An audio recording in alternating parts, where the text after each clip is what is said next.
Ya. Hola a todas las presentes, mi nombre es Javiera Beltrán, como ya lo mencioné, interna del Policlínico del Hospital Hernán Enrique Aravena, y me toca presentar sobre el trastorno neurodesarrollo.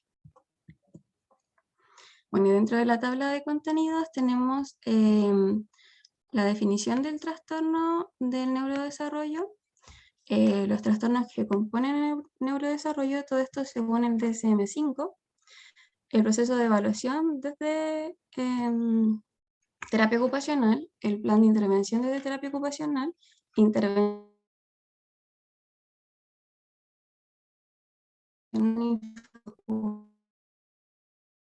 esa.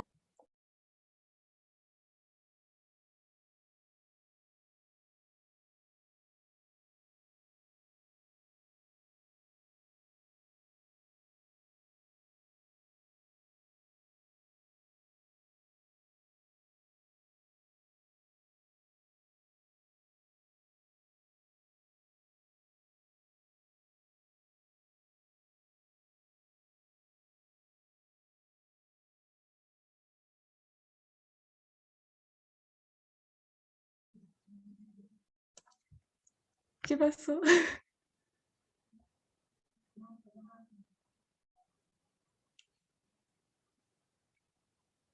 Se detuvo la grabación y volvió a empezar. ¿Empiezo de nuevo?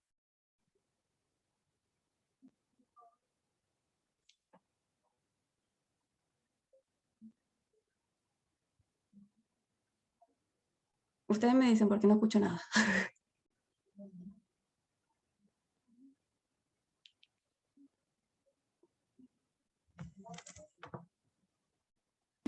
Parte de nuevo. Ya. Pero se ve bien, ¿cierto? ¿Ven la presentación? Ya. Partimos entonces, de nuevo. Ya. Buenos días a todas las presentes. Mi nombre es Jaira Beltrán, interna de terapia ocupacional en el Hospital Hernán Enrique Aravena, en el Policlínico, y me toca presentar sobre el trastorno de neurodesarrollo.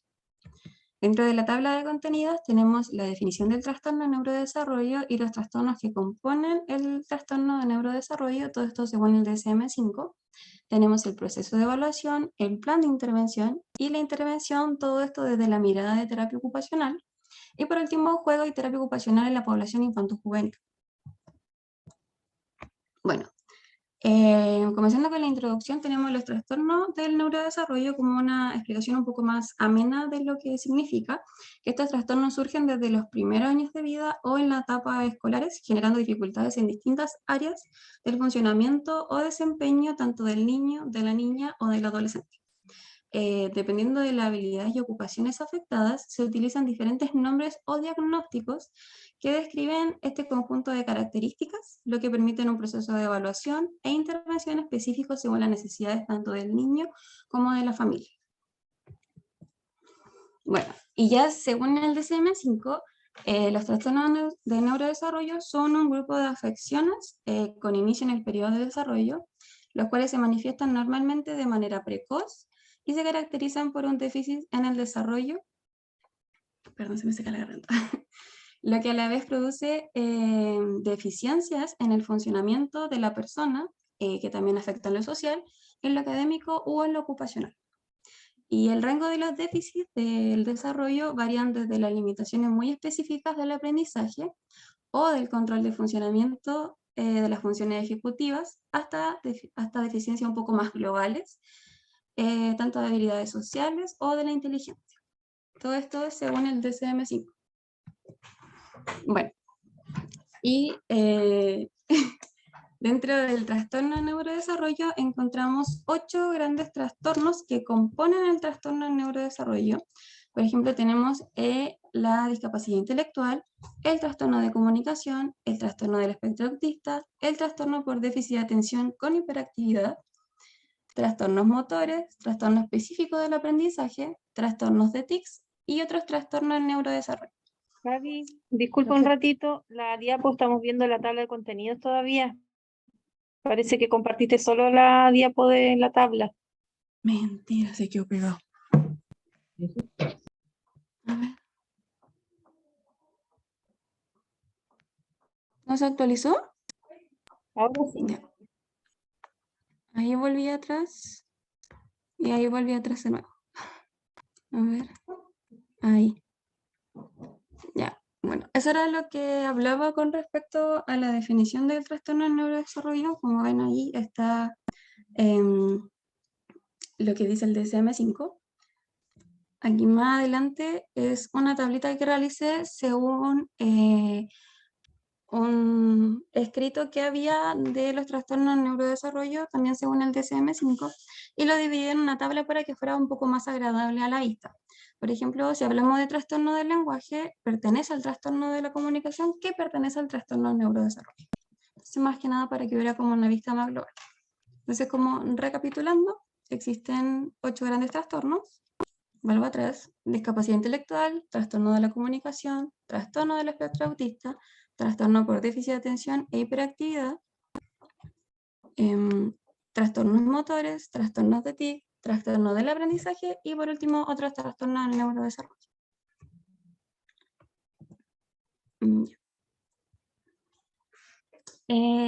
Y ahora vamos a hablar de lo que es como netamente terapia ocupacional y el proceso de evaluación desde terapia ocupacional.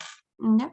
Entonces, según el marco de trabajo para la práctica de terapia ocupacional, conocido como la OTA, que la OTA es la Asociación Americana de Terapia Ocupacional, el proceso de evaluación se centra en averiguar lo que el usuario quiere o necesita hacer, en determinar qué puede y qué ha realizado el usuario, en identificar apoyo y barreras para la salud, el bienestar y la participación, el tipo de enfoque de la evaluación, los cuales difieren según el entorno de la práctica. Pero todas las evaluaciones deben evaluar las necesidades del usuario. Esto es específico de cada usuario. Y por último, la evaluación consiste en el perfil ocupacional, en análisis del desempeño ocupacional, los cuales se sintetizan y analizan para informar y desarrollar un plan de intervención. Como hay varias que no conocen lo que es el perfil ocupacional y en análisis de desempeño ocupacional, se va a explicar en la siguiente diapositiva. Permiso. Bueno, entonces, el perfil ocupacional incluye información sobre las necesidades y los problemas e inquietudes del usuario sobre el desempeño de las ocupaciones. Y también es un resumen de la historia y experiencias ocupacionales del usuario, sus patrones de vida, sus intereses, valores, necesidades, contextos relevantes. Eso es lo que lleva el perfil ocupacional. Y el desarrollo del perfil ocupacional proporciona al terapeuta ocupacional una comprensión de la perspectiva de los antecedentes del usuario. Eso entonces es el perfil ocupacional. Y el análisis de desempeño ocupacional se enfoca en recolectar e interpretar información específica para identificar apoyos y barreras relacionadas con el desempeño ocupacional y establecer resultados específicos. Y ahora, como ven al lado, hay una tablita donde los terapeutas ocupacionales estamos capacitados para evaluar todos los aspectos que se ven en esta tabla. Las interrelaciones entre ellos y cómo esto afecta en la vida del usuario. Entonces, si ven en la tabla, hablamos de ocupaciones, las cuales contemplan las actividades de la vida diaria, las actividades instrumentales de la vida diaria, manejo de salud, descanso y sueño, educación, trabajo, juego, ocio y participación social. Dentro de los contextos tenemos los factores tanto ambientales como personales, patrones de desempeño, tenemos hábitos, rutinas, roles y rituales. Dentro de las habilidades de desempeño tenemos las habilidades motoras, de procesamiento y de interacción social. Y por último, los factores del cliente, que en este caso el cliente es el usuario. Tenemos los valores, las creencias y la espiritualidad, funciones corporales y estructuras corporales. Si se dan cuenta, el juego tiene en particular un puntito rojo, puesto que dentro de... Cuando hablamos de trastorno de neurodesarrollo, como ya expliqué anteriormente, este afecta los primeros años de vida o en la vida escolar del usuario. Se pega la diapositiva. ¿Se pega? Sí. Bueno, entonces, como estaba mencionando, que se me fue la onda, se me va tan rápido, lo siento. Bueno, el juego, como se dan cuenta, tiene un puntito rojo, el cual es importante recalcar dentro de los trastornos de neurodesarrollo, puesto que componen, ¡ay, se me cambió! Puesto que estamos hablando de un trastorno que repercute dentro de la infancia del niño. Por lo tanto, el juego en terapia ocupacional se utiliza como una herramienta terapéutica. Entonces, todas las sesiones se hacen por medio del juego, tanto la evaluación como el plan de intervención, todas las sesiones se hacen por medio del juego. Bueno, y el plan de intervención desde terapia ocupacional, todo esto según el marco de trabajo, es también para la práctica de terapia ocupacional. Como ya lo mencioné, la OTA, el plan de intervención se elabora en colaboración con los usuarios y sus padres o cuidadores y está dirigido por los objetivos, valores, creencias, necesidades ocupacionales del usuario, las necesidades del desempeño ocupacional del usuario y las habilidades de desempeño y sus patrones de desempeño. ¿Ya?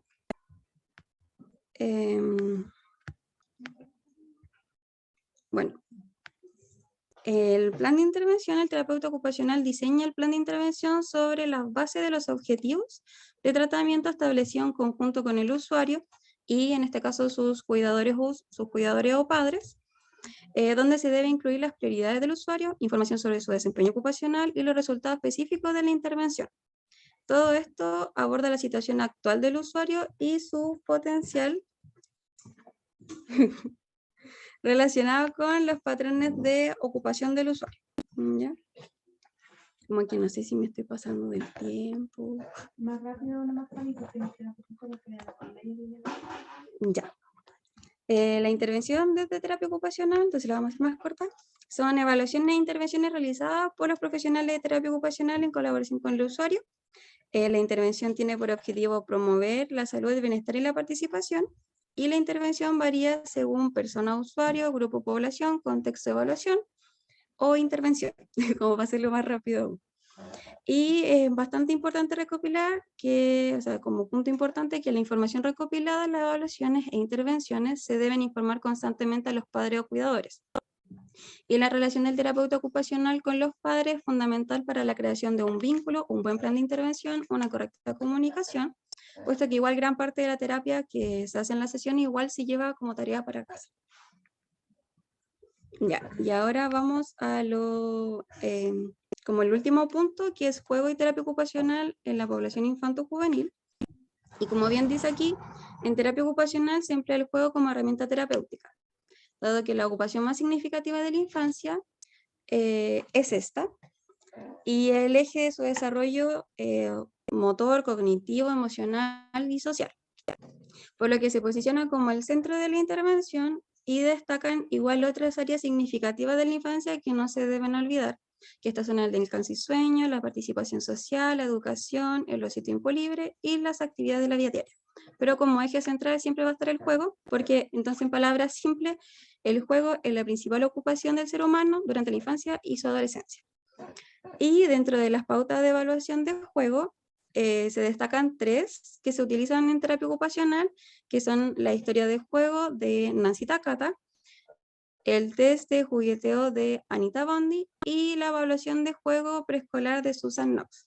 Y la más utilizada es la de Anita Bondi, dado que se aplica de los 2 a los 12, de los 2 a los 12, y esta entrega información del juego en sí, porque a diferencia de la de Nancy Takata, esta es una visión de los padres, y la de Susan Knox es una observación clínica, pero esta solo abarca hasta los 6 años. Esa es como más que nada información extra de terapia ocupacional. Y como último punto sobre las cosas importantes a mi consideración de la presentación, tenemos que el trastorno de neurodesarrollo se compone por un grupo de trastornos con variados rangos. El proceso de evaluación en terapia ocupacional es esencial para favorecer, me equivoqué, perdón.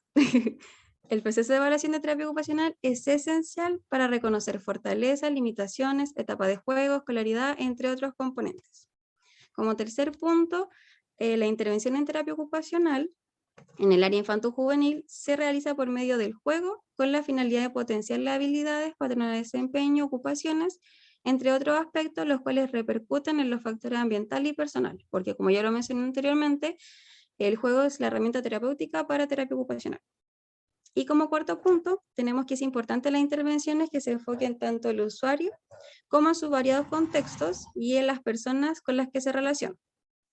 Y como último y quinto punto, tenemos que las relaciones... ¡Ay! No pasa nada. La relación de terapeuta ocupacional con los padres es fundamental para una adecuada intervención, dado que en esencia vaya enfocada al usuario y a sus necesidades de la familia. De igual manera, se debe informar constantemente a los padres el proceso de intervención con sus respectivas retroalimentaciones y que ellos vayan verbalizando sus expectativas frente al proceso de intervención de terapia ocupacional.